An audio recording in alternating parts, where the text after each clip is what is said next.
ایک سوال یہ آیا ہے کہ نقلی بالوں کی وگ لگانا کیسا ہے؟ مصنوعی بالوں کی وگ لگانا یہ جائز ہے جبکہ وہ انسانی بال ہوں یا خنزیر کے بال ہوں تو یہ استعمال کرنا جائز نہیں ہے. بقیہ جو بھی مصنوعی بال ہیں تو ان کی وگ لگانا جائز ہے. ہاں البتہ وگ لگانے میں اگر کسی طرح کی جیسے مرد لگاتا ہے اور وہ عورتوں کی مشابہت اختیار کرے یعنی اتنے لمبے بال لگائے کہ جو عورتوں کی طرح ہیں تو ایسی وگ لگانے کی اسے اجازت نہیں ہوگی. تو باقی فی نفسی ہی مسئلہ تو یہی ہے کہ جواز ہے. انسانی بال ہو یا سور کے بال ہو اس کی وگ لگائے گا تو گناہ گار ہوگا.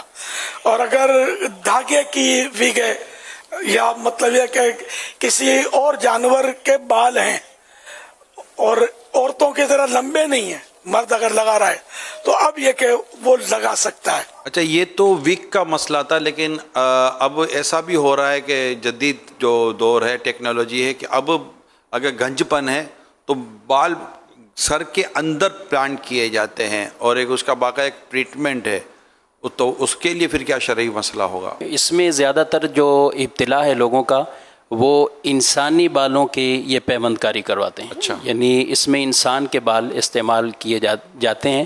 بہرحال اگر انسان کے بال استعمال کیے جا رہے ہوں یا اس میں بھی وہی خنزیر کے بال استعمال کیے جا رہے ہیں تو یہ جائز نہیں.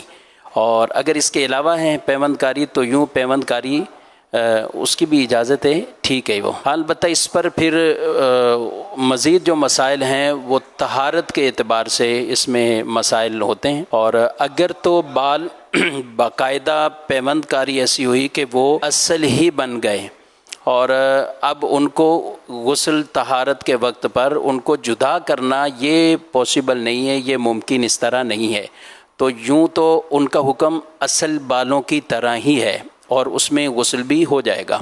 اور اگر ایسی کوئی وگ استعمال کرتا ہے کہ جسے بآسانی وہ اتار سکتا ہے تو پھر اسے غسل وغیرہ کے لیے اتارنا ہی ضروری ہوگا، اس کے بغیر غسل نہیں ہوتا.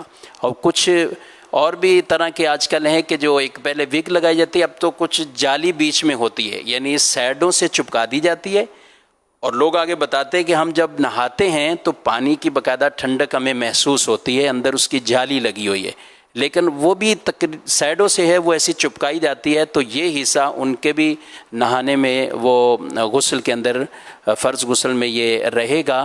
اس وجہ سے اس وگ کی بھی اجازت یوں نہیں دی جائے گی یعنی اس سے غسل ادا نہیں ہوگا. اسی کے ساتھ ایک اور بھی حضور مسئلہ ہے. ابھی پتہ چل رہا ہے کہ جیسے آپ نے انسان کے بالوں کا منع فرمایا تو خود جس کے سر پہ گنج ہے جیسے اس کے پورا گنج ہے اور پیچھے اس کے جیسے یہاں بال ہیں تو اس کے یہی گدی کی طرف سے بال لے لیے جاتے ہیں اس کے اپنے اور اس کو اسی کے سر کے اندر پلان کیا جاتا ہے اور پھر بتاتے ہیں کہ پھر اس سے یہ بال نکلنا شروع ہو جاتے ہیں. تو اگر جس کا گنج ہے اور اس کے اگر سائڈوں میں پیچھے کے بال ہیں اگر اسی کے اپنے بال ہی اگر اس کے سر میں لگا دیے گئے اور اس کا ایک پروسیجر اگر بنتا ہے کہ اس کے اپنے بال ہی لگیں گے اور پھر وہی گرو کرے گا اور پھر اس کا گنج پن دور ہوگا تو اس کے تعلق سے پھر کیا مسئلہ ہے؟ یہ بھی جائز نہیں ہے. اگر انسان کے اپنے ہی بال اگرچہ اپنے بال ہوں یا کسی دوسرے انسان کے ہوں اور چاہے وہ پیچھے سے نکال کر آگے سامنے کی طرف لگائے جا رہے ہوں اس سے یہ فائدہ انتفاع حاصل کرنا یہ جائز نہیں ہے اور یہ بال جو اس طرح لگاتے ہیں